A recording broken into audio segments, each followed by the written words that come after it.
वीर निधि से धीर हो, वीर बने गंभीर, पूर्ण तैर कर पा लिया भवसागर का तीर। अधीर हूँ मुझे धीर दो, सहन करूँ सब पीर, चीर चीर कर चिर लखूँ अंतर की तस्वीर। देवादिदेव श्री महावीर भगवान की जय। संत श्रोमणी आचार्य भगवंत गुरुदेव विद्यासागर महामुनिराज की जय। ज्येष्ठ मुनिराज श्री ब्रह्म सागर मुनि महाराज की जय। पूज्य मुनिवर श्री नर्मद सागर जी, निसर्ग सागर जी, श्रवण सागर मुनि महाराज की जय। बंधुओं, दीपावली का महान पर्व विगत कुछ समय पश्चात आने वाला है और उसके पूर्व की भूमिका में यह दीपावली पर्व हम क्यों मनाते हैं, धनतेरस को धनतेरस के रूप में कैसे परिणत हो गई और संवत आदि कैसे हमारी बढ़ गए, इनके नाम, इनके पीछे इन सब का कोई इतिहास है। इसके लिए पूज्य ज्येष्ठ मुनिराज श्री प्रणम सागर जी महाराज के द्वारा वर्धमान चरित्र, उनकी मंगल देशना से कुछ आपको बताने का प्रयास, कुछ चर्चा करने का पुरुषार्थ कर रहा हूँ। चूँकि आपके मन में इन सब प्रश्नों को लेकर, इतिहास को लेकर मन में कुछ विकल्प उठते हैं, आके पूछते हैं कि महाराज जी हमें ये बता दीजिए। कोई कहता है कि प्रभु श्री राम के जब लंका से वापसी हुई तो दीपावली पर मनाते हैं। कोई कहता है कि जब हमारे दयानंद सरस्वती जी वापस हुए थे उस समय ये दीपावली पर मनाते हैं। सिख परंपरा में अलग दीपावली पर्व का महत्व करता है। ये प्राचीन परंपराएं हमारे लिए क्या हैं, तो इसके लिए थोड़ा सा पूर्व में हम चलते हैं। तो एक श्लोक है, दोहा महाराज श्री ने लिखा है कि इस चतुर्थ काल में जितने पहले तीर्थेश हुए, कई कई राजाओं के संग दीक्षित हो तप त्याग किए। आप जानते थे वह भगवान, फिर भी आपना खेद किए, और मौन धार कर एकांकी हो 12 वर्ष विहार किए।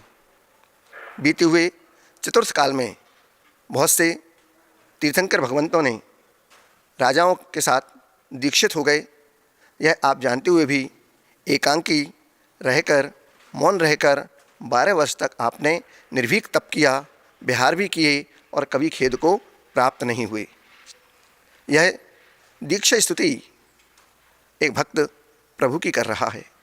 हे प्रभु, इस चतुर्थ काल में पहले जितना भी तीर्थंकर हुए हैं उन सब ने अकेले दीक्षा नहीं ली, कई कई हजार राजाओं के साथ वो दीक्षित हो गए थे। तपस्चन किया, तप त्याग किया, तपस्या की, जंगलों में रहे, विहार किया, आदि आदि। आपने यह सब कुछ जाना, उसके बाद भी आपने कभी खेद को व्यक्त नहीं किया, खेद को प्राप्त नहीं हुए, और आप मौन धार कर अकेले दीक्षित हो गए और 12 वर्ष तक इस भूमि को पवित्र किया आपने अपने पग से विहार कर करके। यह भक्त ने स्तुति की प्रभु से और मांग भी की कि भगवान, आपने 12 वर्ष तक विहार किया, इस धरती को पवित्र किया, और आपने कभी वैराग्य से और दीक्षा से डर को प्राप्त नहीं हुए। हमें भी इस पद की प्राप्ति हो कि हम भी आगे आने वाले समय में आपके इस मार्ग का अनुसरण कर सकें, अपने जीवन में हम उस दीक्षा को धारण कर सकें, वैराग्य के परिणाम हमारे अंदर बने, संसार शरीर भोगों से हम भी विरक्ति को प्राप्त हों, वैराग्य को प्राप्त हों और दीक्षा को धारण करें, इन जित मुद्रा को धारण कर सकें और आपके बताए मार्ग पर चल सकें। ऐसे वह भक्त प्रभु से भावना कर रहा है, व्यक्त कर रहा है और प्रभु की स्तुति कर रहा है। आराधना करते समय वैराग्य से और दीक्षा से कभी डर न लगे, भगवान इतनी सामर्थ्य और शक्ति मुझे प्रदान करना। भगवान महावीर ने अकेले ही दीक्षा ली। जब भगवान महावीर स्वामी यह जान लेते हैं कि जब दीक्षा में उनके साथ कोई राजा दीक्षित नहीं हुआ, ऐसा सभी तीर्थंकरों के साथ में हुआ है कि जब उन्होंने दीक्षा ली थी तो अनेक राजाओं ने दीक्षा ली, लेकिन महावीर स्वामी के साथ किसी भी राजा ने दीक्षा नहीं ली। दीक्षा लेने के बाद में भी अकेले भगवान ने ही इस भारत भूमि पर विहार किया। दीक्षा कितनी आयु में और कितने वर्ष की उम्र में उन्होंने ली और ग्रह को त्याग किया, क्या आप जानते हैं? महावीर भगवान ने दीक्षा ली, ये तो सबको पता है, लेकिन कितनी उम्र में ली, कितने वर्ष तक उन्होंने इस भूमि पर विहार किया? तो कहते हैं कि भगवान की उम्र जब 72 वर्ष की थी, उस 72 वर्ष की आयु में उन्होंने 30 वर्ष की उम्र में तो ग्रह का त्याग किया था, तप को धारण किया था 12 वर्ष तक उन्होंने जगह जगह तक विहार करते हुए मुनि वेश में, दिगंबर वेश में, नग्न मुद्रा में उन्होंने अपनी ध्यान साधना के समय उस माध्यम से अपनी आत्मा की आराधना की, केवल ज्ञान की प्राप्ति की। और जब तक उन्होंने केवल ज्ञान की प्राप्ति नहीं हुई तब तक उन्होंने मौन को धारण किया, एक शब्द भी नहीं बोले किसी से। 12 वर्ष तक वे मौन रहे, अर्थात 42 वर्ष की उम्र में उन्हें केवल ज्ञान की प्राप्ति हुई थी। और केवल ज्ञान की प्राप्ति होने के बाद उनके दिव्य उपदेश हुए, समूषण लगा और उस दिव्य उपदेश के साथ भी उनका विहार होता रहा।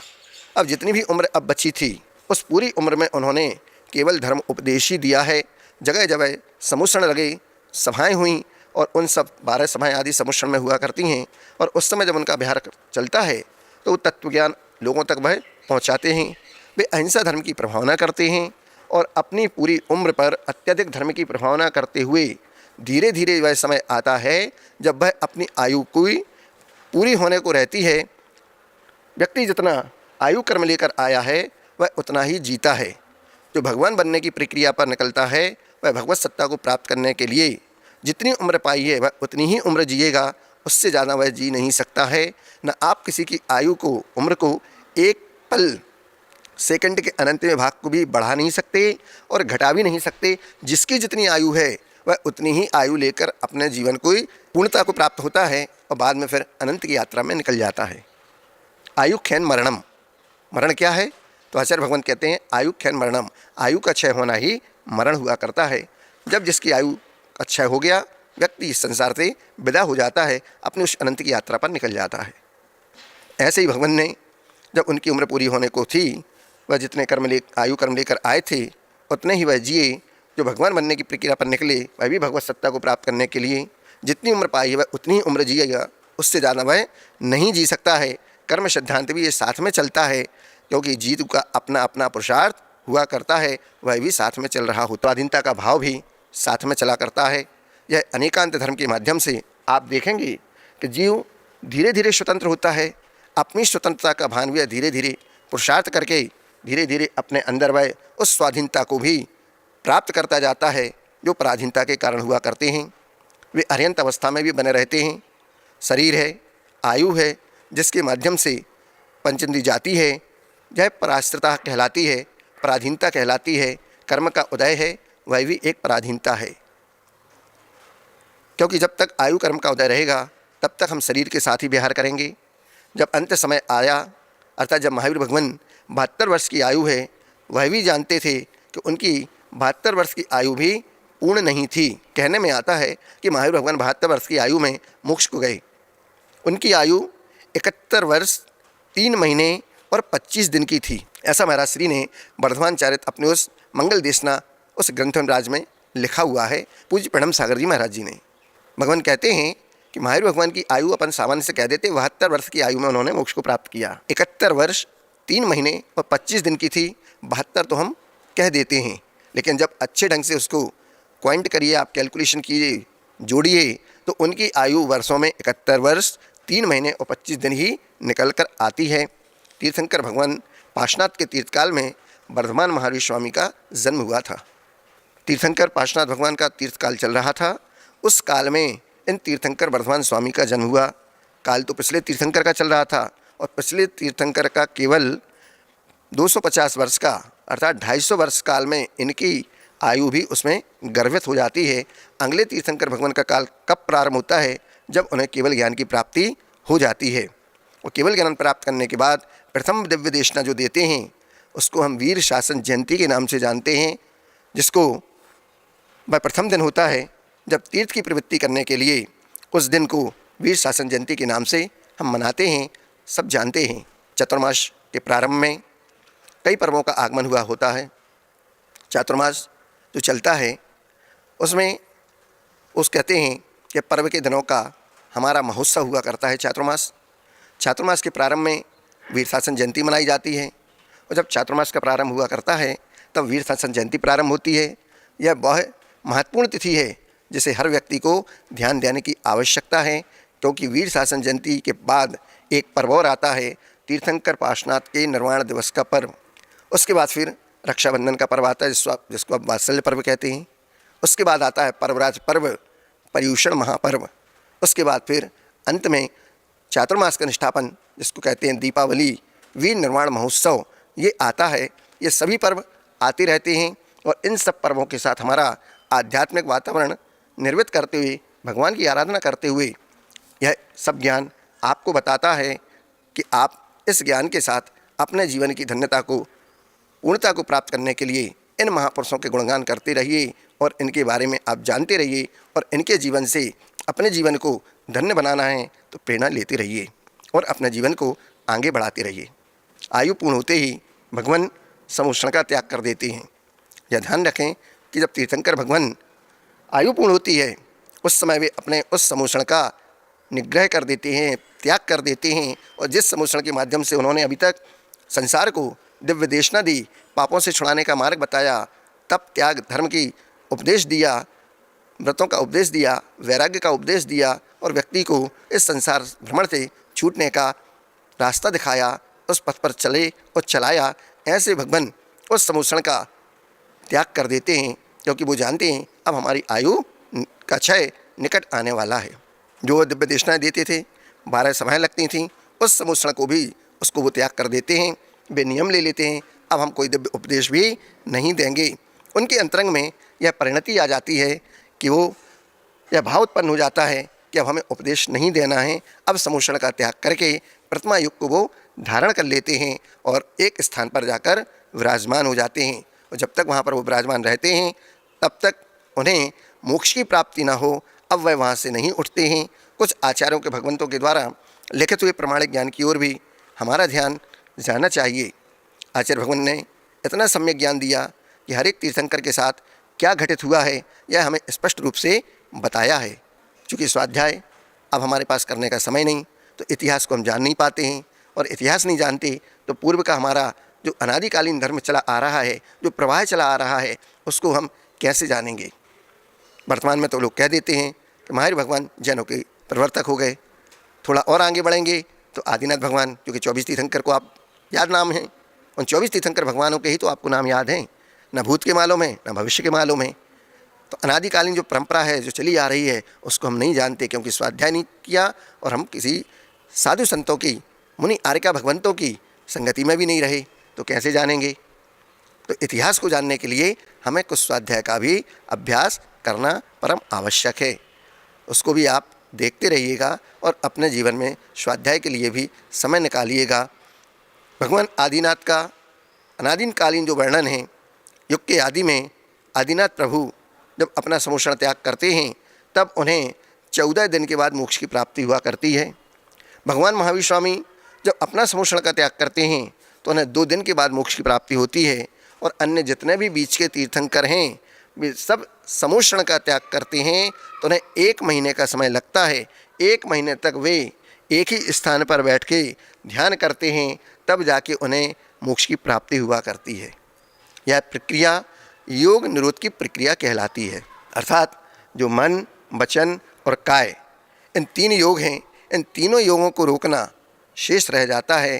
केवल ज्ञान प्राप्त होने पर आत्मा अनंत ज्ञान, अनंत सुख से संपन्न हो जाती है।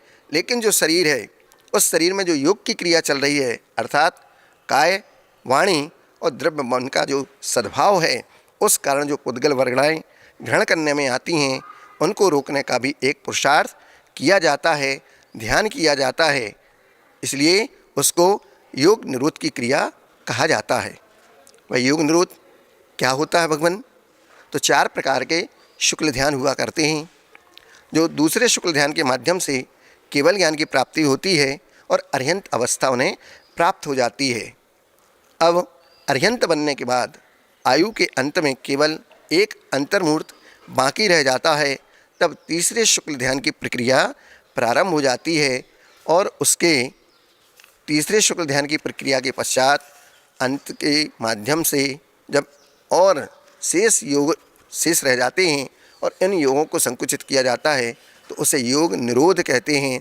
योगों को रोका जाने का नाम इतना रोका गया कि मनोयोग भी शांत हो जाता है, वचन योग भी समाप्त हो जाता है और काय योग में भी बादर योग शांत हो जाता है। बादर यानी बढ़ा, केवल सूक्ष्म काय योग रह जाता है और सूक्ष्म काय योग के साथ में भी ध्यान की यह प्रक्रिया प्रारंभ होती है और आयु के अंतिम क्षणों में जब आप विचार करें कि भगवान महावीर स्वामी ने अपना योग निरोध किया, कार्य को प्रारंभ किया, तब उस समय उनकी आयु के कितने दिन बाकी थे?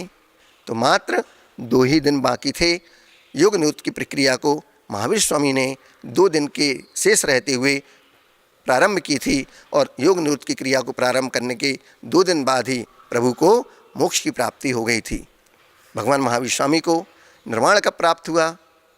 2 दिन का तो आपने जान लिया, लेकिन योग निरोध जो उन्होंने किया तब यह स्पष्ट है कि उनका निर्वाण हुआ कार्तिक कृष्ण चतुर्दशी की रात्रि के अंतिम समय पर।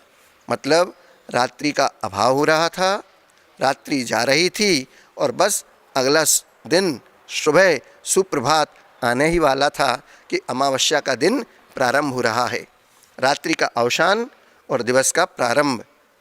जब अवसान होता है तब भी रात्रि जैसा ही वातावरण रहता है, दिन प्रारंभ नहीं हुआ, सूर्योदय तो बाद में होगा। उससे पहले जो प्रभाती होती है, उससे भी पहले जिसे प्रत्यूष बेला कहा जाता है, उस प्रत्यूष बेला में प्रभाती के समय का भी प्रारंभ नहीं हुआ। बिंदु जहाँ पर रात्रि का अंत हो, उस समय भगवान को निर्वाण की प्राप्ति हुई। उस समय उन्हें निर्वाण की प्राप्ति हुई तो आप अंदाज़ा लगाइए कि एक 13 का दिन, एक 14 का दिन, ये 2 दिन उनके लिए मिले। 2 दिन के प्रतिमा योग को धारण करके अपनी सभी प्रकार की मन वचन काय की क्रियाओं को रोककर भगवान एक स्थान पर विराजमान हो गए। भगवान ने कहाँ से मोक्ष प्राप्त किया? वो स्थान कौन सा था जहाँ से प्रभु विराजमान थे? तो वह स्थान था पावापुरी का पद्म सरोवर, मध्य का स्थान। ये सब जानकारियाँ हमें शास्त्रों में स्पष्ट रूप से आचार्य भगवंतों ने लिखी हैं और बताई हैं। अभी आपका धनतेरस आने वाला है। ये धनतेरस क्या है? क्या करते हैं आप धनतेरस को? तो कहा जाता है कि 13 के दिन उन्होंने समूह शरण को छोड़ दिया था और समूह शरण का त्याग किया। समझो उन्होंने कितना बड़ा त्याग किया। सारी वैभव, सारी लक्ष्मी जिसको सौधर्म इंद्र आकर कुबेर के द्वारा उस समूह शरण की रचना की जाती है, 12 सभाएं लगती हैं।